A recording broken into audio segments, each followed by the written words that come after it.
Баршаңызға сәлем. Бүгін сіздермен оңай тез ашитын қамырдың рецептін көрсетемін. Ең алдымен 1 ас қасық тұз, 2 ас қасық қант саласыз, одан кейін 1 ас қасық дрожж саласыз. Сосын үстіне 2 ас қасық майонез саласыз. Өте жұмсақ болу үшін бұл дәмі деген булочка сияқты болады. Сосын үстіне жылы суыңызды қойып, бөлмеге температурасында 15 минут бетін жауып қойып қоясыз. Одан кейін 15 минуттан кейін сұйық май құясыз. 1-200 грамдай. Өзіңіз қалауыңызша көбірек құйсаңыз жұмсақ болады. Сосын үстіне ұнды саласыз. Осылайынан електен міндетті түрде өткізіп алыңыз. Қамырыңызды иілейсіз, жақсылап араластырасыз. Қатты болып қалмас үшін қамырды бірден көп салып жібермейсіз. Аз-аздан шетінен қосасыз.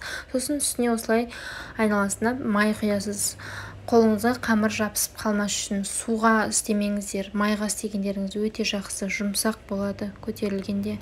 Мінекей осылай бетін жауып, үстіп аштып, жұмсартып қойсаңыздар. Көрдіңіздер ме, қолға жабыспайды.